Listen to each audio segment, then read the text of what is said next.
시작해 보겠습니다. 어쨌든 한국에 기독교가 들어와서요. 한국에 수용돼 온 한국 기독교가 개화 초기부터 이제 복음만 받아들이지 않고 신앙적 의미에서 복음 이상의 특별히 민족 문제에 대해서 관심을 많이 가졌고요. 개화 초기에 있어서나 또 일제 강점기 하에 있어서 민족 문제에 대해서 아주 적극적으로 활동한 것을 우리가 보게 됩니다. 어쨌든 이 외래 종교였던 기독교가 우리나라 한국 사회에 뿌리 내리면서 주류 종교로 자리매김할 수 있었던 것, 이것은 다시 말하면 한국의 기독교가 구한말 들어와서 문명 개화, 근대화 통로 역할도 했고요. 1900년 넘어서는 상동교회를 비롯해서 기독교인들의 애국 활동이 아주 강력히 전개됐고, 그 이후 일제 강점기 3.1운동이라든지 또 실력 양성 운동이라든지 한국 기독교가 우리 민족사 앞에서 한 일들이 엄청나게 많았다, 그렇게 볼 수 있습니다. 물론 여기에서는 이제 한국에 수용된 기독교가 사회 민족 앞에서 어떤 역할을 했는지를 좀 볼 텐데요. 기독교 민족운동이 어떻게 형성됐고 또 상동파 활동이 어땠는지, 어떻게 전개됐는지를 살펴보면서 해방 후의 기독교의 활동, 역할, 그리고 이제 통일의 과제에 있어서 우리들이 어떻게 좀 생각을 해야 될지를 줄거리로 이 시간 함께 나누고 공부하는 시간을 갖도록 하겠습니다. 제가 특별히 기독교 민족운동사에 좀 관심을 갖고 연구를 많이 하는 편이라서 이런 부분에 대해서는 여러분들하고 좀 나누면서 같이 공부하면 좋겠다 싶어서 이런 주제도 잡았고요. 같이 좀 공부를 했으면 좋겠습니다.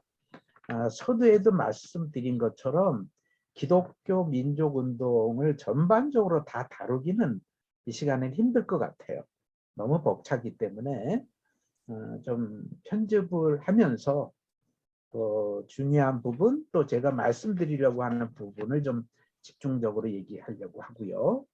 어쨌든 이 민족주의 내지는 민족주의 운동이 어떤 근대에 있어서 이제 더 발전이 되면서 근대 국가가 시작되고 발전이 되면서 나온 이론이기도 한데, 이 민족운동과 기독교가 등치되거나 같은 거는 분명히 아닙니다. 그러나 저는 어쨌든 어떤 타이틀을 좀 쓰냐면 기독교의 민족운동, 이런 타이틀을 쓰면서 이 얘기는 뭐냐면 개화기에 들어왔던 기독교, 개신교가 처음에 반민족적이라는 비판을 받기도 했단 말이에요. 그리고 천주교 같은 경우는 개신교 들어오기 100년 동안 계속해서 조선 정부에게 비난을 받거나 반민족적 종교라고 해서 박해받은 기록을 우리들이 알고 있잖아요. 이런 상황과 비교한다면 한국에 들어온 개신교는 선교 초기부터 한국 백성들에게 좋은 영향력을 미치게 됐다 하는 겁니다. 그래서 이제 기독교 민족주의를 좀 이 시간 좀 얘기해 볼 텐데, 그래서 기독교가 이제 한국, 우리나라에 미친 영향력을 얘기하면서 기독교 문명론, 또 신앙론, 기독교 국가론과 함께 이제 한국의 역사 속에 연결된 여러 가지 일들, 내용들을 좀 정리해 보려고 합니다. 그러면 첫 번째로 기독교 수용, 또 기독교 민족운동의 시작 부분을 좀 봐야 될 텐데, 우리가 다 아는 것처럼 19세기 말에 기독교가 우리나라에 들어왔을 때 제일 먼저 담당하는 활동이 의료 교육 활동으로 기독교 선교가 펼쳐졌지요. 이거는 뭐냐면 입진적으로 고통당하는 한국인에게 치료해 주는 일, 근대 교육을 통해서 한국인들을 깨우치고 개혁시키고 근대 시민이 되게 하는 일들을 하게 됩니다. 그래서 초기에 선교 초기에 기독교인들이 개종해서 뭐 예배드리고 성경 공부하고 기독회를 통해서 신앙 활동에 참여했던 신자가 되는 것은 물론이고, 교회를 통해서 신교육도 습득하고 토론하는 법도 배우게 되고 민주주의식 교육도 받게 되는 겁니다. 그래서 교회에서 예배드리고 신앙 활동하는 것을 넘어서 사회개혁 문제라든지 국가의 어려운 문제를 논의한다든지 또 정치적 운동까지로 나가는 기회도 기독교가 제공을 하게 됐다 하는 겁니다. 그래서 이제 기독교에 대해서 뭐 교계 신문에서도 이런 내용들이 많이 나타나죠. 이제 기독교 믿는 사람들은 하나님 공경하고 이웃 사랑하고 또 문명이 발달해서 백성이 풍족하고 나라가 부강하다, 이렇게 얘기하거든요. 그리고 이제 초기 기독교인들이 교회나 학교를 통해서 그 기독교 기관들을 통해서 자연스럽게 사회 문제, 정치적 현안에 대해서도 관심 가지면서 기독교와 민족운동의 만남이 이루어지게 됐다는 거예요. 먼저 나타나는 것은 그 기독교적 사회개혁 운동이 많이 나타나게 되죠. 우상숭배 거부나 미신 철폐 또 여러 가지 개화 운동이 이제 기독교의 메시지나 기독교의 활동을 통해서 이제 전개됐다는 겁니다. 특별히 또 우리들이 관심 있게 볼 것은 독립협회 내지는 협성회 같은 기관을 통해서 초기 기독교 민족운동이 배태되고 발전돼 가는 과정을 보게 되거든요. 특별히 이 독립협회 같은 경우 보면 그 개화 개혁의 대중운동으로 전개가 됩니다. 상당히 많은 기독교인들이 이제 독립협회 활동에 참여하게 되거든요. 또 기독교인 아닌 신문물과 개화에 관심을 가졌던 그런 사람들이 이제 교회를 넘어서는 정치, 사회 영역에 대해서 관심을 갖게 되는데 엄청난 반향을 일으킵니다.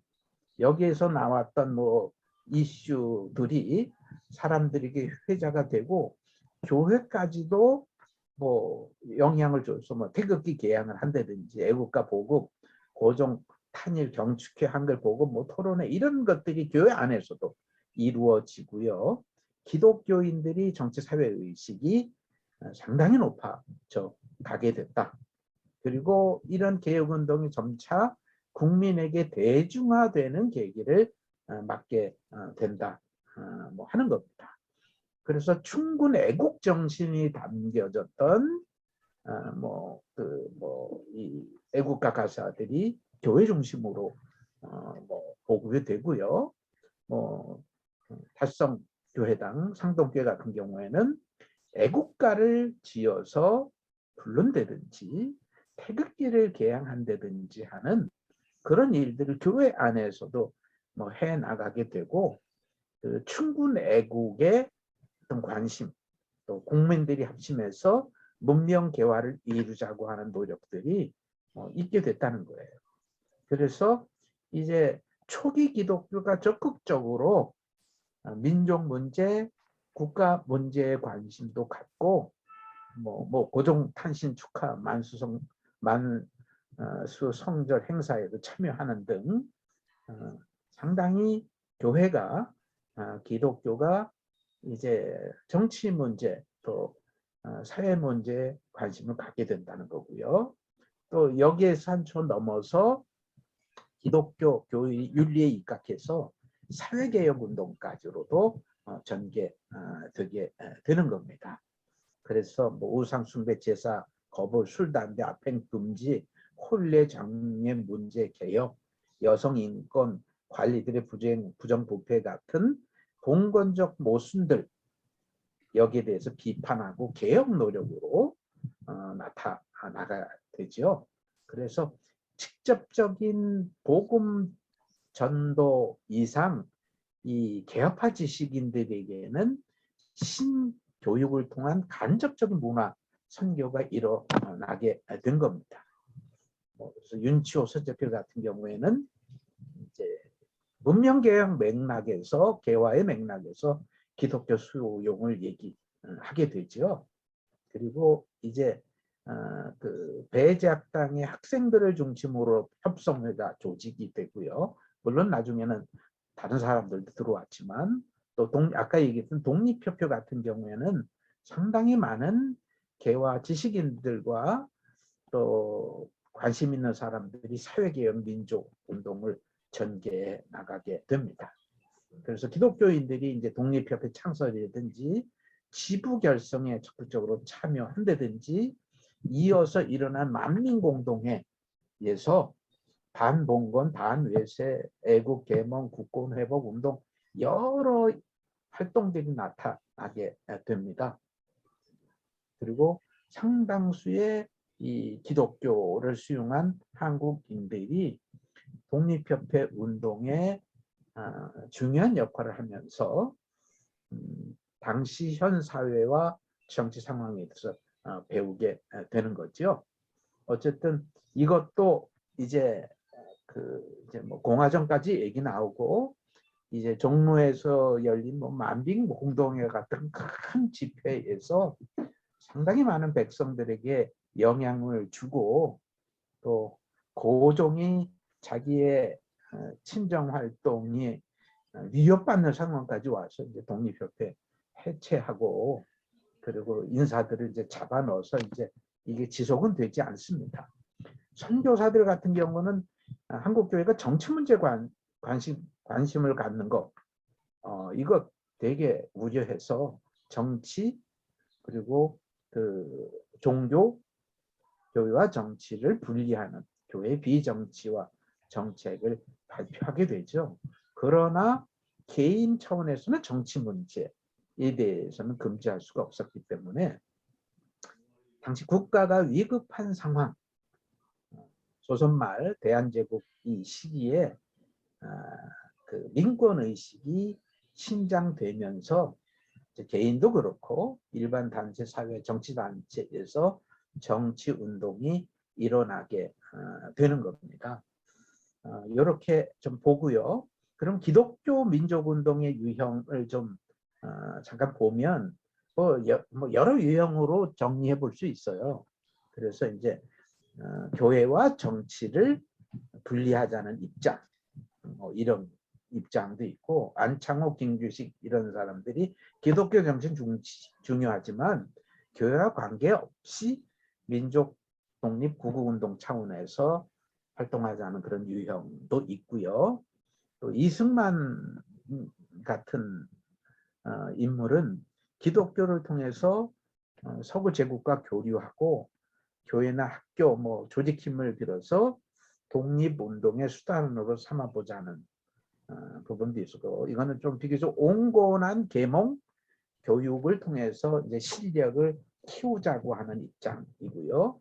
윤치호 같은 경우는 민족운동, 교운동 하나로 합치자는 입장이거나 중간적 입장에 섰고 특별히 관심 있게 볼 거는 이제 전덕기, 현순, 손정도, 이필주 이런 사람들에게 보여지는 교회 안에서 민족운동을 중시하는 입장.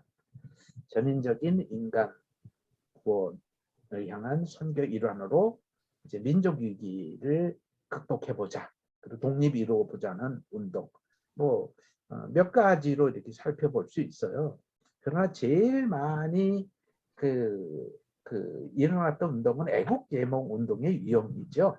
그러니까 이제 기독교 문명론에 입각해서 기독교를 통해서 이제 문명 개화 근대화도 추진하고 민족 실력 양성도 하고 또 민족의 회복 근대 민족 국가가 형성될 수 있다고 하는 그런 운동이에요.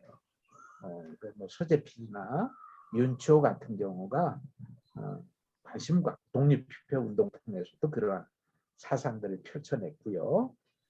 그래서 실력 양성, 애국 계몽을 통해서 이제 사회를 좀 바꿔보자 하는 기독교 민족주의가 발전이 됩니다. 그래서 이게 교육운동, 문화운동, 또 교육사업을 통해서 상당히 많이 발전이 됐고요.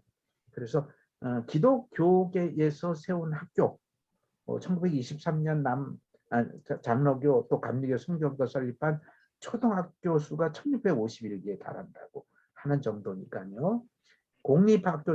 공립초등학교에 비하면 2배나 많은 거라 하는 거죠.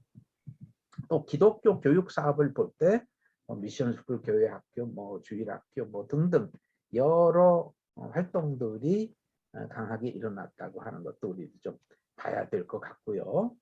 그래서 한국에서의 기독교 또 민족주의와의 연결을 보면 민족과 세계의 구원이라는 복음의 보편적 가치를 추구하면서도 민족 공동체가 당면한 시대적 문제, 여기에 대한 기독교의 어떤 해답을 지향하는 거겠죠. 그래서 결국 민족 공동체가 해결해야 될, 풀어야 될 문제를 이제 배타적으로 이해하지 않고 복음적 보편적 가치 안에서 응답하고자 했던 거고, 기독교적 가치를 그 안에서 좀 실현해보자 했던 겁니다. 그래서 좀 이따가도 다룰 얘기하고 연관되지만 급진적 무장투쟁, 급진적 투쟁에 참여한 바도 있어요. 그러나 대부분 기독교 민족주의에서는 이제 정치적 급진적 투쟁보다는 온건하고 점진적인 기독교적 실천이 많았다 하는 것도 우리도 좀 봐야 될 것 같습니다. 지금 어쨌든 전체적으로 좀 봤는데 기독교 민족 운동가들이 구한말 독립협회 만민공동회로부터 시작돼서 일제 시기를 넘어서면서 이제 이것이 좀 더 조직화되고 더 구체화됐다. 그래서 기독교계 학교, YMCA, 장로교, 농촌부, 감리교, 농촌 선교회 등등 여러 기관, 동호회, 흥업구락부 같은 여러 사회단체를 통해서 기독교적 신념, 가치를 가지면서 그러면서도 이제 근대 시민 육성을 위한 자유문명 국가를 만들려고 했고요. 또 실력 양성을 통한 국가 건설에 대한 관심을 갖게 되는 겁니다. 간단히 좀 스케치를 해봤고요. 이 3번은 제가 좀 중요하게 여러분과 좀 나누려고 하는 이슈입니다. 그러면 상동파의 민족운동은 뭐였나? 이거는 좀 이따가도 얘기 나오겠지만 좀 강력한 민족운동의 한 파라고 볼 수가 있겠고요. 활동이라고 볼 수 있는데 우선 상동교와 전덕기 목사를 좀 얘기했으면 좋겠어요. 스크랜턴이 1885년 정동에서 의료 사업을 시작하면서 세워진 병원이 이제 1888년 남대문 지역으로 자리를 옮기면서 전도한 결과 세워진 교회가 상동교회인데요. 이제 그 봉사 섬김의 이미지, 이제 의료를 통한 좋은 이미지를 통해서 교세가 급성장합니다. 그래서 스크랜턴 같은 경우도 의료 선교사에서 아주 본격적인 복음 전도자로 바뀌어서 의료 선교를 그만둘 정도로 교회 활동과 전도 활동, 기독교 활동을 전개했는데 이런 가운데 이 상동교회가 대표적인 교회를 발전해 나갔는데 전덕기라고 하는 청년이 상동교회 교인이 되고 스크랜턴의 가르침을 받게 되면서 상당한 영향력을 발휘하고 이제 이 을사보호 조약, 을사늑약 반대 투쟁을 그 청년회를 통해서 일으킨다든지 또 그 독립협회 상동 청년회 을사늑약 강제 체결 때 역할 대응이 아주 두드러졌다든지 상동 청년학원, 헤이그 밀사 사건, 신민의 활동 여기에 아주 깊숙이 관계되어 있는 인물이 이제 전덕기였다. 그렇게 볼 수 있습니다. 그리고 전덕기가 상동에 있었기 때문에 거기 본처전도사직을 맡고 있었는데 조국의 장래를 염려하는 청년들이 상동으로 계속 모여들면서 상동교회가 1900년대 초에 민족운동 및 극우운동의 중심지가 됩니다. 그리고 이제 1902년부터는 전도사 자격을 얻어서 목회하면서 청년회를 이끌어가는 사람으로서 1914년 세상을 떠나실 때까지 민족운동가들과 관계하면서 이제 목회자이지만 구국운동에 앞장섰던 리더였다, 그렇게 볼 수가 있겠죠. 그래서 당시 정말 그 일제말, 구한말 그리고 일제강점기 초기에 풍정등화 같은 시대적 어려운 상황 속에서 전덕기가 민족운동을 벌였는데 이거는 전덕기가 추구하는 신앙과 일치했다고 본인은 확신했던 거예요. 그래서 상동에 있었던 교역자 전덕기는 상동교를 중심으로 민족운동을 전개했다. 그리고 수많은 구국의 지사들, 애국지사들이 전국에서 상동을 중심으로 모여들게 됐다. 그리고 지속적으로 상동교회가 이제 민족운동의 중심지 역할을 하게 됐다고 하는 거고요. 또 청년회 같은 게 특별한데요. 속장이 돼서 애버청년회를 조직을 했거든요. 이제 재조직을 했다고 볼 수 있는데 일찍이 1897년에 애버청년회가 있다가 이제 다시 이제 청년회를 재건했다. 그래서 1902년 전도사 안수를 받고 1903년 상동교회 이제 뭐 담임자라고보다는 이제 실질적인 담임자가 됐죠. 담임자는 뭐 수혜여로나 뭐 이런 분들이지만 실제적인 담임자 역할을 하게 됩니다. 그런데 1903년도에 상동교회 안에 애버청년을 설립하니 회원이 수백 명에 이른지라 회장의 전덕기가 피임됐다. 뭐 이런 기록이 있는데 전덕기가 1903년 상동청년회를 재건하면서 회장이 되면서 뭐 이동영, 이준, 이동희, 최남성 등 독립협회에서 교분을 가졌던 애국지사 동지들이 모여들기 시작하는 거고요. 그 여러 사람들이 모이게 되거든요. 정의원 아니라도 준회원 자격으로도 참여하게 돼서 이제 나라 사랑하는 마음을 가진 청년들을 모으고 이들이 상동청년회에서 활동을 하게 됐다. 그리고 상동청년회에서는 신앙활동과 애국활동을 겸한 활동이었고요. 뭐 전덕기를 비롯해서 구현영, 김진호, 김창완, 박용만, 소상팔, 여준, 우덕순, 윤태은, 윤태훈, 이관직, 이동영, 이승만, 이준, 이필주, 이회영, 이희관, 정재면, 조성환, 주시경, 최지아, 한규설, 이재극, 이상설, 민영환 등이었는데 제가 일부러 호명한 것은요. 이 인물들을 한 분 한 분들이 엄청난 이 민족 운동가들이 한 분 한 분들이 다. 그래서 제가 호명을 했고요. 그래서 상동교회를 중심으로 한 상동파라고 불리는 민족운동 세력들이 형성된 겁니다. 그리고 상동은 상동청년은 항일운동의 중심적인 역할을 하게 됐다. 그렇게 볼 수 있습니다. 그리고 제2차 안식년을 1900년도 2월에 스크랜턴이 다녀왔거든요. 당시 담임자였으니까요. 근데 한 1년 이상 안식년 다녀왔는데 한 1년 반이 안 돼서 어머니가 아프셔서 어머니 스크랜턴 대부분 아프셔서 또 미국을 들어갑니다. 그리고 1904년 9월에야 이제 다시 돌아오거든요.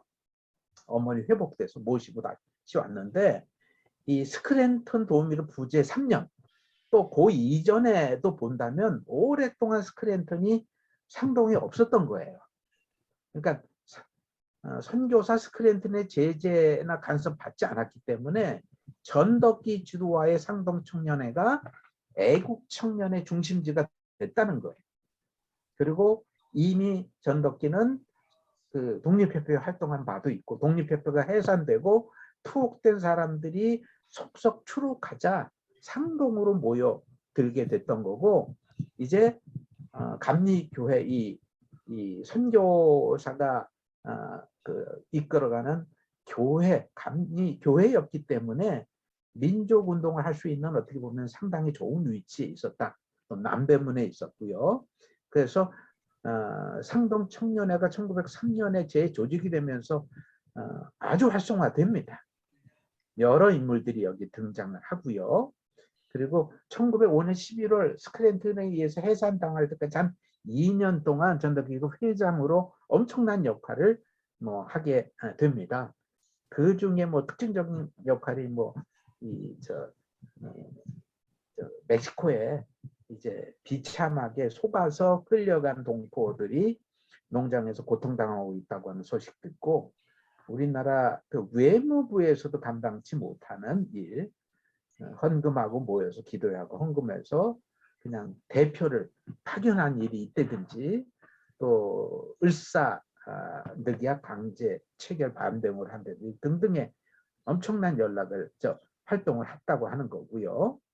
그리고 특별히 1905년 11월에 그 어영단체 일진회를 내세우고 또 황제를 겁박하거나 대신들 폐위해서 보호조약이 체결되지 않습니까?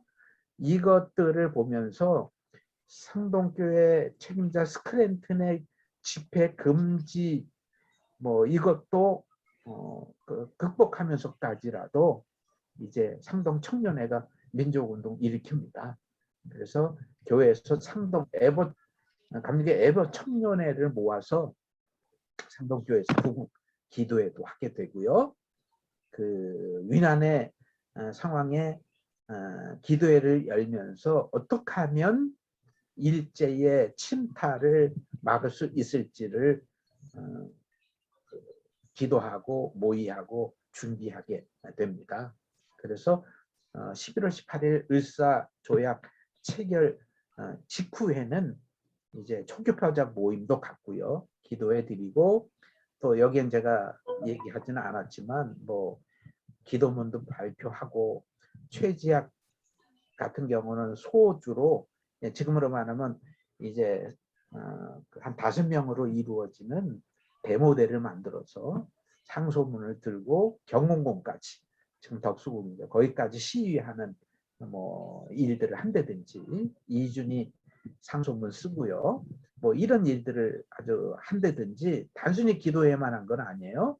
그리고 이제 을사늑약 무효 투쟁운동 또 이제 을사오적 처단운동 평안도의 장사들을 데려다가 그 매국노들을 처단하는 운동 이런 운동들이 계속 이어지게 되는 겁니다. 그리고 이 무렵에 벌써 감리회를 통해서 상동 애보청년회가 해산되면서부터는 이제 상동 청년학원을 중심으로 이제 다른 활동을 하게 됩니다. 1905년 을사늑약으로 외교권 상실된 후는 어떻게 구국운동을 할 수 있겠느냐. 그래서 비밀 조직이 이 신민회거든요. 이 신민회는 비밀결사 항일 단체인데 실력 양성해서 국민연합에서 국권을 회복하고자 하는 것이 목적이에요. 실천 방안도 많지요. 그래서 경제 문제, 또 학교 세우고 지도자를 만들어내는 일들이라든지 나중에는 아주 강력하게 해외에서 무관학교를 만든다든지 아주 핵심적이고 구체적인 항일 활동들이 일어나게 되거든요. 근데 이것이 상동교회 지하실, 상동파의 역할이 어마어마하다는 거예요. 보통 학계에서 신민회 창립 활동을 학계 지도자들이 1907년 4월 안창호가 미국에서 들어와서 시작됐다 그렇게 얘기를 하는데 이 신민회를 공부하면 전혀 그렇지 않다는 걸 우리들이 발견할 수 있어요. 이미 1905년에 애보청년회가 해산이 되고 상동청년학원이 1904년에 세워져서 활동하고 있었는데 거기에 관계자나 교사들 중심으로 해서 핵심 인물들을 만들었는데 이것이 바로 신민회였고요. 상동교회 지하실에서 전덕기 목사를 중심으로 해서 뭐 양기탁이라든지 뭐 이동영, 또 이회영, 양기탁 뭐 등등의 핵심 간부들과 같이 이제 신민회를 만들어 가게 되는데요. 제가 보기에는 1906년 초부터 벌써 이미 시작되었다고 봐집니다. 그리고 1907년은 안창호 선생이 귀국해서 신민회가 확대 발전했을 때를 말하는 거예요. 제가 신민회 전문가인 윤경로 총장, 윤경로 교수와 학술회의에서도 하면서 이 부분을 논의를 했는데 여태까지 그 기록에는 다 이 신민회를 1907년 4년이라고 이렇게 얘기하는데 그건 잘못된 거다. 그리고 상동교회 지하실 상동파의 핵심 인물들이 1906년 초부터 이미 비밀 결사 조직을 만든 거다. 그리고 나중에 확대 발전된 거다 하는 것을 제가 공개적으로 표명했을 때 윤경로 박사도 제 의견에 지지하고 앞으로 글 쓸 일이 있으면 고치겠다고 그랬거든요. 그런 정도로 전덕기 목사를 중심으로 한 핵심 인물들이 그 신민회 활동을 하게 됐다는 겁니다. 제가 지금 시간이 없어서 신민회의 중요성과 역할을 많이 좀 다루질 못하는데 아마 가장 비밀리에 당시 그 1906년 이후에 비밀리에 애국 그 비밀 활동, 항일 비밀 활동하는 가장 큰 단체였다. 그렇게 볼 수가 있겠고요. 상당히 오랫동안 일제 경찰력에 포착되지 않을 정도로 많은 일을 했다. 그렇게 볼 수 있을 것 같아요. 그래서 저는 이 그 신민회 조직도를 보면 전덕기와 상동파의 위상을 저는 좀 드러내고 싶은데 독립협회로부터 시작돼서 상동청년회, 상동청년학원, 신민회에 이르는 인족운동으로 우리 좀 정리해 봐야 된다. 그렇게 봅니다. 여기에서 1907년에 헤이그 밀사 특사 파견에 직접 상동파 전덕기 목사와 핵심 인물 이회영의 역할이 어마어마하게 컸고요. 뭐 이것도 논문을 제가 발표한 바가 있고, 그리고 이준도 상동교회 청년의 대표였던 율사 법률가 출신의 아주 대표적인 독립운동가인데 당시에는 이제 신앙도 충만해 있던 분이었습니다. 이분을 이상설 정사와 또 이준을 이제 부사로, 물론 이제 페테르부르크에 있는 이범진 공사의 아들, 그 아들을 또 부사로 이제 프랑스어 영어가 되면 합쳤지만요. 어쨌든 상동파 인물이 다 이상설, 이준 다 이제 헤이그 특사로 파견됐다고 하는 거고요.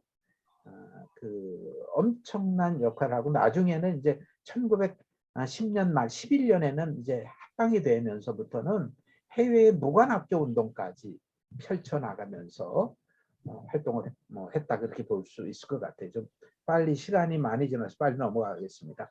그러면 신민회를 태도시킨 상동파의 정신이 뭐가 있냐? 이거는 저는 전덕기가 있는 상동의 못자리에서 탄생되고 배양되었다. 그렇게 봐야 되는 거고 신민회의 기본 정신도 상동파 정신에서 봐야 된다. 그래서 상동 청년의 상동 청년학원의 정신, 신민의 정신, 신은 무관학교의 정신으로까지 연결이 된다고 볼 수 있는데 첫째는 기독교 신앙에 입각한 애국 정신인 거예요. 그러니까 하나님 사랑, 이웃 사랑. 그것을 복음의 메시지로 전덕기 같은 목사는 붙잡았는데 이것을 실천하는 의미에서 하나님 잘 믿고 이웃 사랑하는 것은 빼앗겨가는 통정등화 같은 이 나라를 살리는 일이다. 그래서 애국 활동을 했던 겁니다. 그래서 누가복음 4장에 있는 이 말씀을 확신하면서 이제 전덕기와 상동파에는 신앙운이 된 거예요. 그 복음의 핵심은 하나님의 나라를 이루는 거고요. 하나님 나라 사모하면서 하나님 사랑, 이웃 사랑을 한 거고, 이웃 사랑은 결국 민중 사랑, 애국 애족 정신, 나라 사랑이었다고 하는 거지. 그래서 전덕기가 1904년 신학월부에서 마땅히 깨울리라는 글을 통해서도 애국 사상을 이미 보여줍니다. 그래서 이제 3천년이나 깊이 잠에 깨어서 우리나라 민족이 아직 일어나지도 못하고 있는데, 사지가 묶인 결박을 풀리는 성령의 능력으로 가능하다. 그리고 온 민족 동포들이 깊은 잠에서 나와서 성령의 힘을 의지해서 깨어 일어나자, 이렇게 얘기하면서 신앙의 능력, 성령의 능력으로 청년들이 일어나기를 외쳤고요. 그래야만 나라가 바로 설 수 있었다고 봤던 겁니다. 김구 선생이 해방 후에 돌아왔을 때 전덕기 목사 추모 예배 때 조사했던 내용이 어떤 거냐면, 전덕기 목사님의 생전 설교 모습을 언급했던 겁니다. 강대상에서 혼을 들어가고 발을 구르면서 철저하게 하나님 믿고 철저하게 동포와 나라를 사랑하라. 그렇게 열정적인 설교 호소한 내용이 너무 기억에 남아있다는 거예요. 바로 이거는 철저한 하나님 사랑, 나라 사랑 정신에서 나오는 열정을 보여주는 거지요. 그래서 이 상동파의 모든 인물들은 다 이회영선을 비롯하고 하나님 사랑, 나라 사랑의 정신을 가지고 불의한 땅의 권세에 불복종하는 정신 자세를 갖습니다. 그래서 안일함, 패배 의식에 빠져 있는 것이 아니라 하나님 나라를 꿈꾸며 그대로 실천한 인물이에요. 구체적으로 신앙 실천한 인물이고요. 무장투쟁을 통해서도 이제 악마와 같은 일제를 물리쳐서 독립을 쟁취해야 되겠다고 했던 사람. 그래서 저는 상동파 인물들은 상동교회에 출석하고 신앙훈련 받고 독립운동을 한 지행 합의를 이룬 사람들이다, 그렇게 보거든요. 좀 넘어가죠. 그리고 이제 민중운동, 계몽운동 교육 구국 정신이에요. 제일 원했던 게 이제 아직도 개화되지 못한 이 민족에게 민중 계몽과 교육을 통해서 인재 양성을 해야 되겠다. 이게 전덕기 상동파의 기본적 생각이고요. 설교나 교회 교육 모든 것을 통해서 개화나 계몽을 얘기하고 그 교육을 통해서 우리 민족이 깨우쳐지기를 원하는 거죠. 그래서 성서에서 나오는 만민 평등 사상 가르쳐주고 민족의 자각, 또 역사 참여, 또 양반들의 허례허식 비판, 또 반봉건의식, 이것을 통해서 민중 계몽을 하게 되는 겁니다. 이게 전덕기의 기고나 연설이나 설교에서 다 나타나게 되는 거지요. 젊은이들을 깨우고 양성시켜서 민족의 간성으로 삼고 독립으로 회복하겠다고 하는 노력을 하게 되는데, 이게 이제 교회 내에 세운 공업학교, 남녀학교, 청년학원 등에서 실현되게 됩니다. 그리고 일제 때 수많은 학교들이, 민족계 학교들이 세워졌는데 아마 전덕기와 상동파들의 신념이었던 거고, 이게 각 지역까지 이제 민족계 기독교 학교가 세워지는 일들이 일어났다는 거죠. 특별히 상동청년학원은 당시 명문학교였던 대제학당보다 오히려 한때 인기가 있었고 상동청년학원으로 유학을 오기까지 했기 때문에 한국인들에게 미친 영향은 크다, 그렇게 볼 수가 있겠죠. 또 세 번째로는 포용정신, 이제 연합정신입니다. 동지들을 규합해서 일할 수 있는 포용력의 전덕기 목사에게는 있었어요. 목사라서 교회로 오게 된 이유도 있었지만요, 전덕기의 넓은 포용력, 지도력이 있었던 겁니다.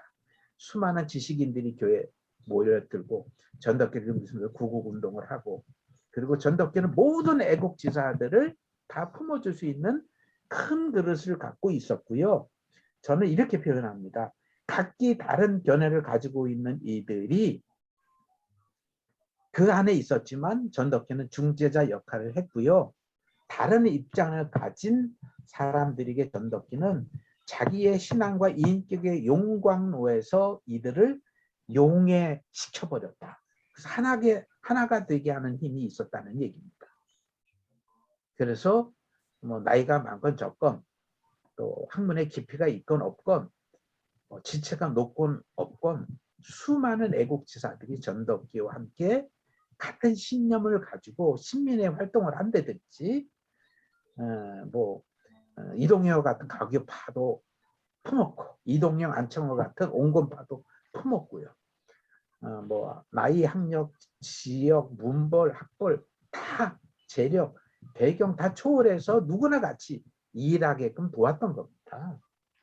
그래서 상동 청년의 활동이나 을사늑약 반대 투쟁, 헤이그 특사 파견 이런 일들을 애국지사들과 함께 다 같이 할 수 있었던 거고 이제 상동 청년학원에서 이제 군사훈련까지 시키면서 나중에는 만주에 있는 신흥무관학교 저쪽 그 밑산 지역에 연해주와 중국 국경에 있는 밑산 지역에 이제 무관학교 또 박용만 선생 전덕기와 함께 활동했던 애국지사인데 일찍이 1905년 미국에 가면서 이제 네브라스카의 소년병 학교 또 하와이에 와서는 대조선 국민군단 같은 이제 군 조직을 만들어서 훈련하고 조국 광복적으로 전쟁에 참여하려는 적극적 노력이 있었다 그렇게 볼 수 있는 겁니다. 민족운동의 가장 감화가 컸던 인물을 개인적으로 밝힌 자리에서 일단 최남선이 이상재에게도 자기가 감화를 받았지만 목사인 전덕기 목사에게 엄청난 감화를 받았다고 얘기하거든요. 이분의 신앙심, 전덕기 목사의 인품, 신념, 다른 사람들과 일하려고 하는 그런 모습들 이것이 상동파를 이끌어 왔다는 겁니다. 그러면서도 전덕기는 높은 자리에 갔지 않았어요. 1904년에 상동 청년학원을 세웠을 때 막 옥에서 추록한 이승만을 회장으로 원장으로 세우거든요. 본인이 원장이 되지 않았어요. 신민의 활동에도 자기가 제일 높은 자리에 가지 않았거든요. 남들을 배려하고 다른 사람들을 뒤에서 지도하면서 격려했던 일들. 제가 이 시간에 다 다룰 수 없지만 이회영, 이동영, 이동휘, 손정도 등등 수많은 독립지사들, 기독교인들은 전덕기 신앙심과 인격에 감동받고 존경하고 그래서 국내에서 활동을 하고 특별히 이제 봄이 아픈 가운데서 국내에서 민족운동을 실질적으로 이끌어간 지도자가 전덕기였고 다른 지도자들은 적어도 을사늑약 또 1907년 헤이그 특사 파견 고종 퇴위 이후에는 할 수가 없어 거의 다 망명 같다 볼 수가 있거든요. 이건 결국 전덕기의 포용 정신에서 출발한다. 그리고 네 번째로는 믿음과 신뢰에서 기초한 언행일치 정신이 있었다는 거죠. 그래서 설교한 대로 살았던 분, 민중의 목회자, 사람들을 돌봐줘, 무지랭이까지 돌봐줬던 목사님, 말이나 글이 아닌 몸으로 이웃 사랑을 실천했던 목사고 그분이 돌아가셨을 때 십리길의 장사 행렬이 있었던 거죠. 기생백정 불량대 남녀노소를 불구하고 나와서 죽음을 애도했던 모습을 보면 전덕기의 이웃사랑을 보게 되지요. 그리고 좀 이제 넘어가고요. 그리고 이제 상동파의 영향력이 얼마나 컸냐면 1914년 3월에 서거하시지만 전덕기 목사님이 1919년 3.1운동 이후에 상해 임시정부 수립이 있을 때 보면 기독교 역할이 어마어마하게 큽니다. 시간이 많지 않아서 제가 좀 빨리 넘어가려고 하는데 이때 대한민국이라는 국호를 결정하고요. 임시의정원의 29명 명단 보면요.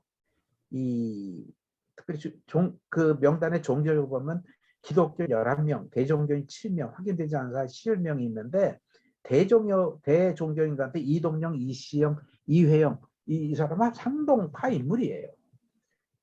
뭐 대종교인이라고 말할 수도 없습니다. 또 나중에 기독교에 입교한 뭐 신서구, 신익길 같은 경우 이런 인물들을 본다면 기독교인 상동파인들이 상당히 많았던 겁니다. 초대 의정원 의장에서 이동영, 부의장은 손정동 뭐 뽑힌다든지요. 또 이 국호 연호를 결정할 때 대한민국으로 결정하는 일도 이 상동파 애국지사의 영향력이 컸고요. 정부 수반을 정할 때 보면 초대 강요 임정의 14명 가운데 7명이 기독교인이었고 상동파 인물이었어요. 국무총리 이승만, 내무총장 안창호, 외무총장 김규식, 해외 대표적인 해외 운동을 했던 기독교 지도자들이고요.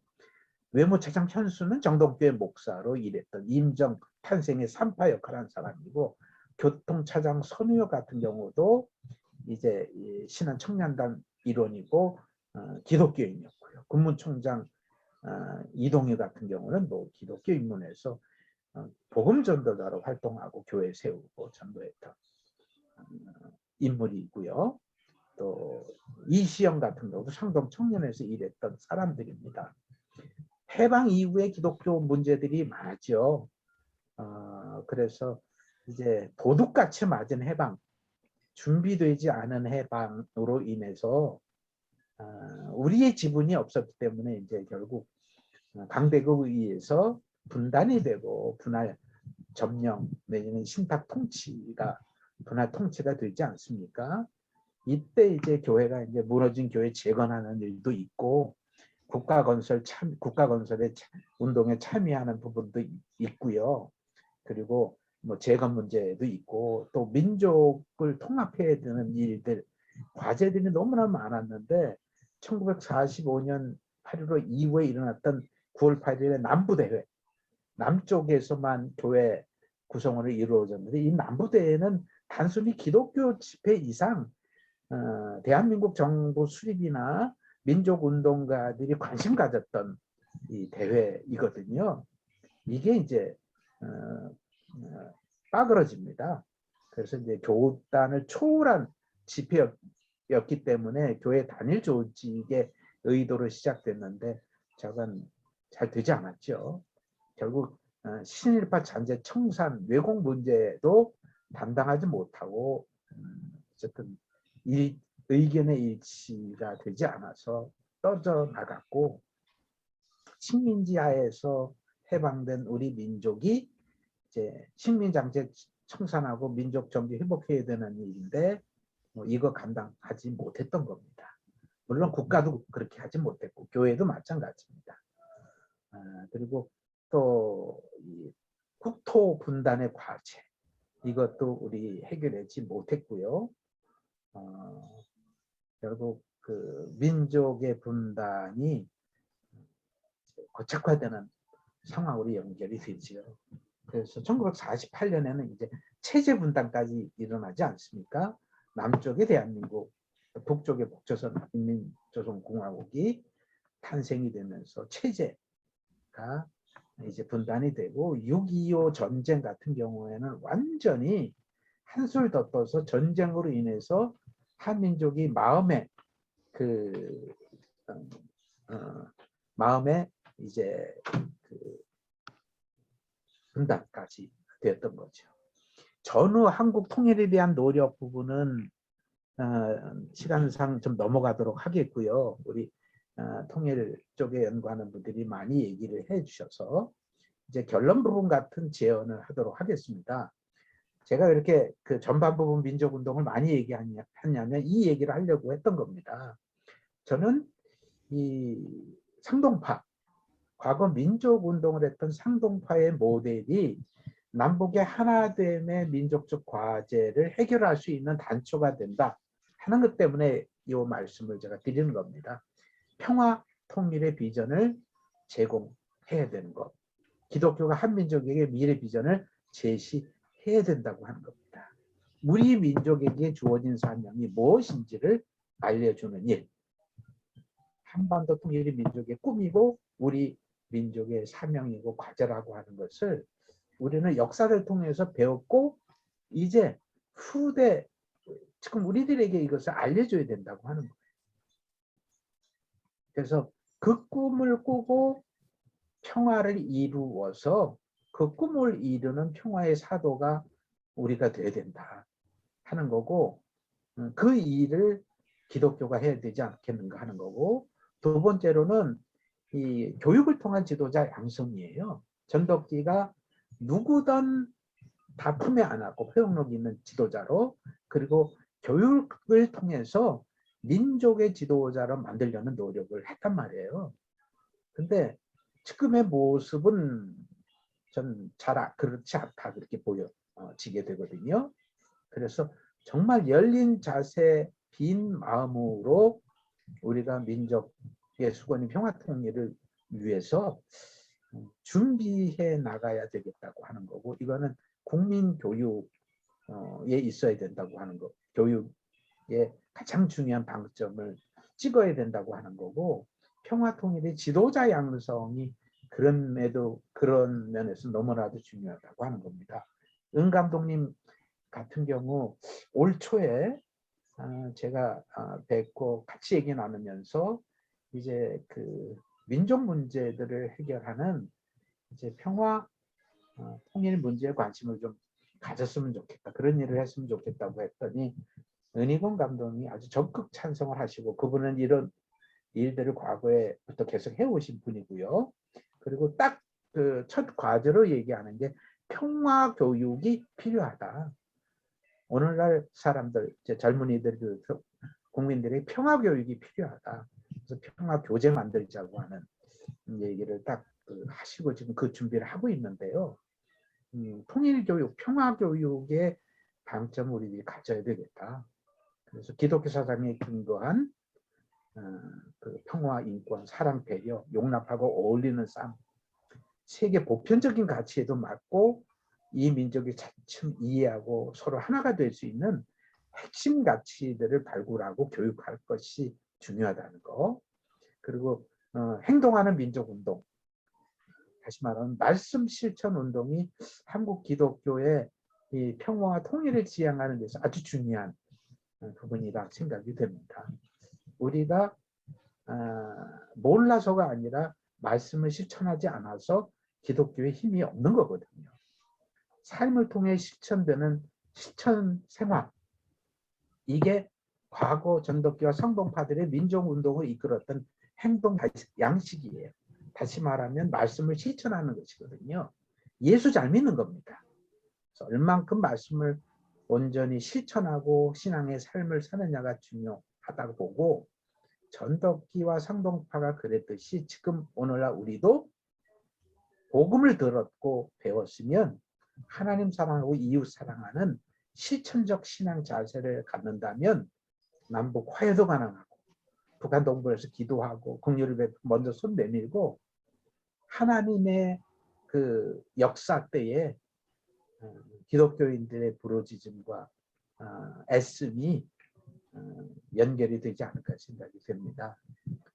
이 나가는 말도 시간이 넘어서 못하겠네요. 어쨌든 민족운동을 제가 살펴봤고 그 한국 기독교의 민족운동, 특별히 이제 삼동파의 민족운동, 전덕기의 리더십은 지금 오늘날 우리 남북 분단에 있는 상황이 기독교에도 저는 치료하게 되지 않는가 생각이 돼서 이렇게 말씀드렸습니다. 생각보다 시간이 엄청 지나갔네요.